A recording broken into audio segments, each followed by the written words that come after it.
ya. Dia sertakan Allah dalam pekerjaannya, dia sertakan Allah dalam aktivitasnya, ya. Jadi kalau orang menyertakan Allah itu mustahil, akan sulit itu mustahil, pasti mudah, ya. Pasti mudah, ya. Saya kasih perbandingan begini. Ini urusan dunia dulu ya, yang para ikhwan dulu. Saya tanya, rizki itu adanya di mana? Di langit atau di bumi? Tahu dari mana? Quran surah 51 ayat 22. Kita usahakan dari Al-Quran, kemudian Sunnah. Kalau kita temukan dari situ, itu yang terbaik, ya, sebelum mencari yang lain. Bismillah. Quran surah 51 ayat 22. Ini teori tentang rezeki, ya. Kita lihat misalnya. Wa fis samaa'i rizqukum wa ma tu'adun. Ya.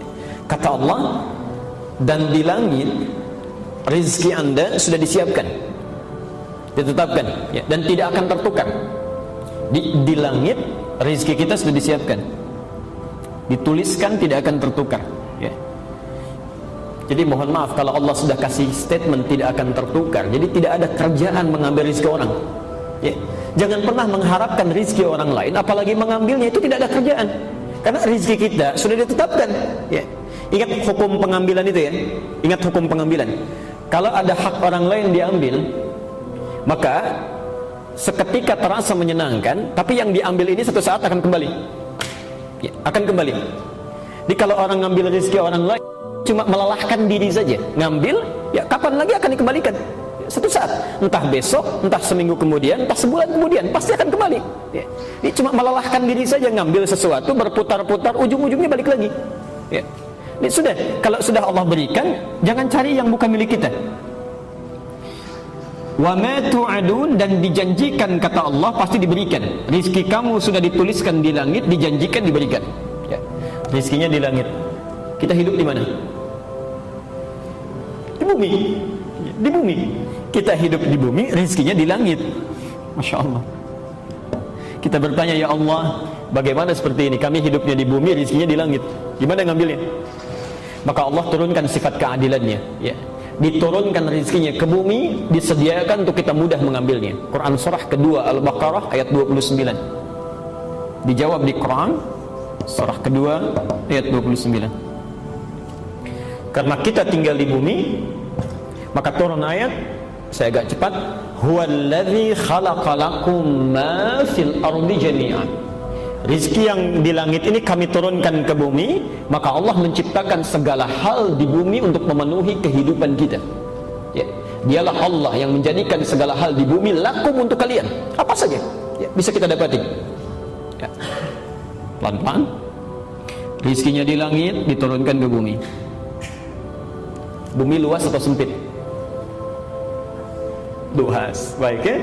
Antum tinggalnya di Kelapa Gading, tapi rezekinya turunnya di Palembang misalnya, kan harus nyari ke sana tuh, ya. Jangankan ke Palembang, kalau rezekinya turun di Sunter saja kita mesti bergerak, ya. Karena itu turun perintah dari Allah, karena tidak semua rezeki yang turun itu langsung menimpa kita, ya. Barangkali tempatnya agak harus memerlukan usaha untuk bergerak, ya. Karena itu turun ayat Quran surah kedua Al-Baqarah ayat 168, ya. Kita diminta untuk berusaha untuk mengambilnya. Ya ayyuhan nasu, hei manusia, kulu mimma fil ardi halalan thayyiban. Silahkan kamu berusaha untuk mendapatkan rizkimu, ya. Untuk makanmu, untuk minummu, untuk segalanya, ya. Dengan cara yang halal dan baik. Halal plus thayyib. Pelan-pelan. Halalan thayyibah. Perhatikan rumusnya sini. Rizki itu tidak cukup dengan diharap-harap, tapi menuntut usaha untuk meraihnya. Tapi yang menarik, bahasa Quran ketika meminta manusia mencari rizki itu membuat hukum umum universal, ya. Tidak mengikat akidah. Hukumnya mesti dicari dengan halal, legal, ya. Tidak boleh mencuri, merampok dan sebagainya. Hati-hati. Karena hukumnya sifatnya umum mengikat bagi manusia, maka manusia agama apapun, kepercayaan apapun yang melanggar dua ketentuan ini pasti mendapatkan konsekuensi dari kehidupan dunianya, diproses juga. Misal ada seorang muslim mencuri misalnya, menempuh mencari rezeki dengan cara yang tidak halal, tentu akan ditempuh juga melalui hukum dunia, ya. Jadi tidak akan dibedakan, mau orang Islam mau non muslim, begitu mendapatkan mencari rezekinya dengan cara yang tidak halal, maka diluruskan juga, ya. Saya belum pernah mendengar ada polisi misalnya ketika menangkap pencuri ditanya dulu, bapak agamanya apa? Tidak mungkin, ya. Oh Islam Pak, oh kalau gitu nggak usah ditangkap, dikasih tausiah saja. Tidak bisa. Mau Islam mau non muslim, begitu salah ya sudah, proses, selesaikan, hukum umum. Yang menarik bukan itu. Kita agak percepat. Ketika ada seseorang mencari rezeki bismillah dengan imannya, ya, dengan keyakinannya, ya. Ada orang bertanya kepada Allah, ya Allah, kami minta keadilan, ya. Ada non muslim, dia tidak sholat, dia tidak puasa, dia tidak zakat, masa bisa mendapat kemudahan dalam mencari rezekinya? Kami yang sholat, yang puasa, yang berhaji, yang beribadah, harusnya ada perbedaan, ya, ada kemudahan mendapatinya.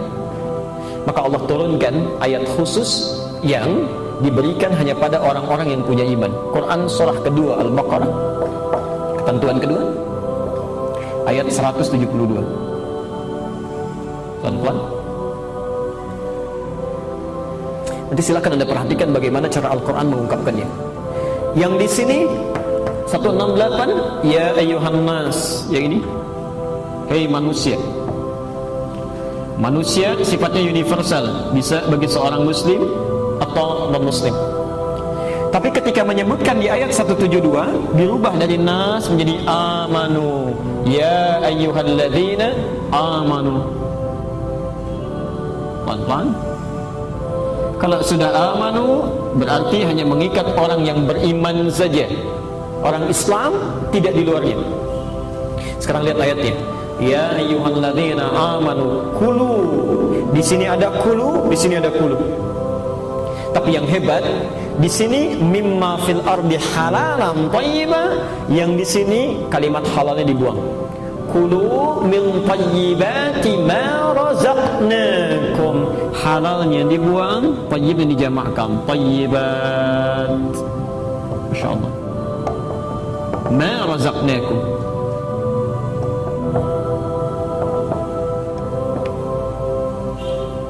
Perhatikan pelan-pelan. Yang di sini ketika Allah meminta orang-orang beriman berusaha, bekerja, beraktivitas, disebut imannya, dihilangkan halalnya. Ya ayyuhalladzina amanu kulu min thayyibati, halalnya dibuang. Kenapa ketika menyentuh orang-orang beriman, meminta dia bekerja, kalimat halalnya dibuang? Karena orang-orang beriman itu otomatis dengan imannya akan menuntun dia mencari yang halal. Jadi ketika dia mengucapkan bismillah dalam langkahnya, itu mustahil langkah bismillah itu melangkahkan ke tempat yang haram, itu mustahil, ya. Jadi ketika dia mengucapkan bismillah dalam pekerjaannya, itu imannya otomatis akan menuntun kepada yang halal. Jadi kalau ada orang merasa beriman, bahkan mengucapkan kalimat Allah dalam pekerjaannya, tapi dia mengerjakan yang haram dalam pencariannya, ada yang salah dalam imannya, ada yang keliru. Nah sekarang perhatikan, kalau ada orang-orang mengerjakan sesuatu bismillah, bismillah, bismillah, merasa diawasi Allah dengan maknanya, bukan hanya kalimat yang mengalir di lisannya, maka sifat Rahman Allah diturunkan pada dirinya saat di dunia. Rahman, maha pemilik segala keluasan dunia. Ma razaqnakum, lihat kalimatnya. Maka kami yang akan mudahkan dia mendapatkan rezeki, bukan dia yang lelah mencarinya. Ini ma razaqnakum, kami yang berikan, bukan kamu yang lelah untuk mencarinya, ya. Jadi kalau kita mencoba untuk meningkatkan iman kepada Allah Subhanahu wa taala, kemudian diterapkan dalam aktivitas kehidupan, makan bismillah, minum bismillah, merawat anak bismillah, bekerja bismillah, maka Allah akan berikan naungan dalam kehidupan kita yang tidak akan pernah diberikan pada orang-orang yang tidak bismillah dalam kehidupannya. Jelas ya? Baik. Apalagi kalau dibuktikan dengan amal soleh, ya. Ini bukan cuma kerjanya bismillah. Saat Anda bekerja, waktu salat Anda salat, ya. Waktu kemudian Anda baca Quran Anda baca. Apalagi kalau misal Anda melakukan amalan yang tidak dikerjakan oleh manusia umumnya. Malam orang tidur Anda bangun.